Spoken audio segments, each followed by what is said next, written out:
नमो बुद्धाय, जय भीम, जय भारत। मित्रों, क्या आपने कभी सोचा है कि आज जिसे हम गुजरात कहते हैं, वे धरती कभी बुद्ध की करुणा और धम्म की ध्वनि से गूंजती थी। सोचिए, जहां आज मंदिरों की घंटियां और सभ्यता की रौनक है, वही हजारों साल पहले भिक्षुओं की धम्म चर्चा होती थी।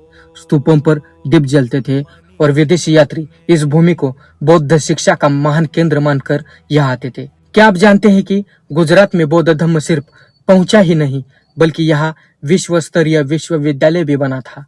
क्या आप अंदाजा लगा सकते हैं कि उस समय गुजरात में कितने भिक्षु पढ़ते थे?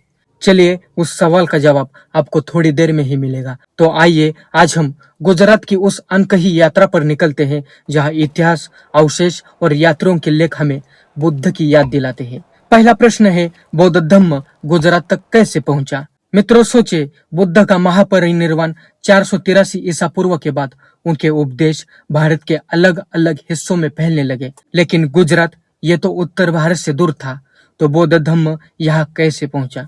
उत्तर है सम्राट अशोक। जी हाँ, 3री शताब्दी ईसा पूर्व में गुजरात मौर्य साम्राज्य का हिस्सा था। सम्राट अशोक, जिन्होंने युद्ध छोड़कर धम्म को अपनाया, उन्होंने अपने संदेशों को शिलालेखों पर खुदवाया और इन्हीं में से एक शिलालेख आज भी गिरनार यानी जूनागढ़ की पहाड़ी पर मौजूद है।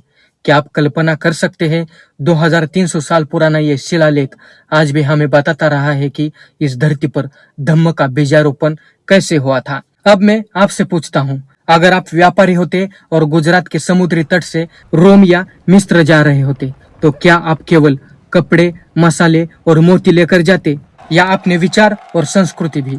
बिल्कुल यही हुआ। गुजरात का समुद्र, भरूच, सौराष्ट्र और कच्छ के बंदरगाह बौद्ध भिक्षुओं और व्यापारियों के लिए एक पुल बन गया था। इसी रास्ते से बौद्ध धम्म न केवल गुजरात में गहराया, बल्कि विदेश तक पहुंच गया। अब एक और सवाल, अगर राजा साथ न दे, तो कोई भी आंदोलन या धर्म लंबे समय तक टिक सकता है?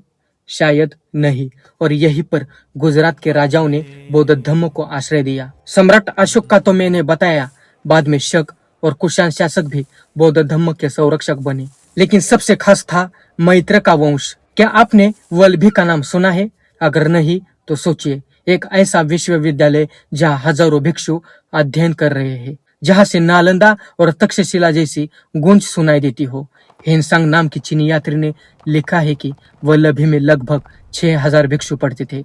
अब आप ही बताइए, क्या ये अद्भुत नहीं है कि गुजरात कभी एशिया का बौद्ध शिक्षा का केंद्र रहा हो? अब बात करते हैं उन जगहों की जहां आज भी बौद्ध धम्म की छाप दिखाई देती है। मैं आपसे पूछता हूं, अगर आप इनमें से किसी स्थल पर खड़े हो, तो क्या आप महसूस कर पाएंगे उस समय की शांति और करुणा? पहला स्थल है देवनी मोरी। यहाँ खुदाई में एक स्तूप और विहार मिले, और सबसे अद्भुत एक धातु का पात्र जिसमें बुद्ध के अवशेष रखे गए थे। सोचिए, ये वही धरती है जहाँ भिक्षु प्रार्थना करते थे, स्तूप की परिक्रमा करते थे। खम्मा लिदा गुफाएं, यहाँ प्रवेश द्वार पर बोधिसत्व की भव्य मूर्तियां बनी है। जब आप इन्हें देखते हैं, तो लगेगा मानो पत्थर बोल रहे हो, करुणा, शांति और धम्म का संदेश दे रहे हो। तालाजा गुफाएं, लगभग 30 गुफाएं, चैत्य गृह और कोशिकाएं। यहाँ आप सोच सकते हैं कि भिक्षु किस तरह वर्षावास में साधना करते होंगे। खपर कोड़िया गुफाएं, ये जगह जूनागढ़ में है। ये जगह भिक्षुओं के लिए वर्षावास का केंद्र थी। बारिश के दिनों में वे यहाँ ध्यान और अध्ययन करते थे। वल्लभी विश्वविद्यालय, मित्रों, मैं फिर पूछता हूँ, अगर उस समय आप छात्र होते, तो क्या नालंदा जाते या वल्लभी? हेनसांग और अन्य यात्रियों की बात माने तो वल्लभी किसी भी दृष्टि से नालंदा से कम नहीं था। अब एक रोचक बात, आपको क्या लगता है, इतना बड़ा विश्वविद्यालय और इतने सारे स्तूप क्या केवल भारतीयों ने ही देखा है? नहीं, चीनी यात्री भी आए। फाहियान ने 5वीं शताब्दी में पश्चिम भारत की यात्रा की और लिखा कि यह बौद्ध धम्म का प्रभाव गहरा है। हेनसांग ने 7वीं शताब्दी में वल्लभी की यात्रा की और लिखा, यहाँ 6000 से ज्यादा भिक्षु हैं जो महायान और हीनयान दोनों परंपराओं का अध्ययन कर रहे हैं। सोचिए, जब कोई विदेशी यात्री गुजरात को विश्व स्तरीय शिक्षा केंद्र कहे, तो ये हमारे लिए गर्व की बात नहीं है क्या? लेकिन अब मैं आपसे एक दुखद सवाल पूछता हूँ, अगर इतना बड़ा केंद्र था, तो आज हमें गुजरात में बौद्ध धम्म क्यों नहीं दिखाई देता? उत्तर है समय का प्रवाह। 8वीं शताब्दी के बाद हिंदू भक्ति आंदोलनों और जैन धर्म के प्रभाव ने बौद्ध धर्म को पीछे धकेल दिया। जैन और बौद्ध विचार काफी हद तक मिलते जुलते थे, इसलिए बहुत से लोग जैन मत में समा गए। और सबसे बड़ा आघात वल्लभी विश्वविद्यालय का विनाश। विदेशी आक्रमणों में जब ये नष्ट हुआ तो बौद्ध धर्म को बहुत बड़ा नुकसान हुआ। मित्रों, अब आखिरी सवाल, इतिहास हमें क्या सिखाता है? ये कि विचार मिटते नहीं।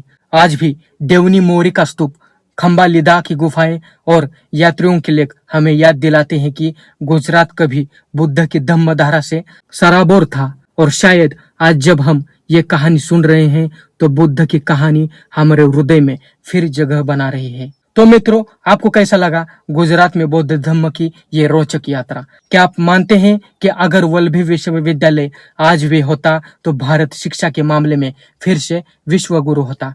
कमेंट में अपनी राय जरूर लिखें। वीडियो अच्छा लगा हो तो इसे लाइक और शेयर कीजिए, और हाँ, चैनल को सब्सक्राइब करना ना भूलें। चलो मिलते अगले वीडियो में। जय भीम, नमो बुद्धाय।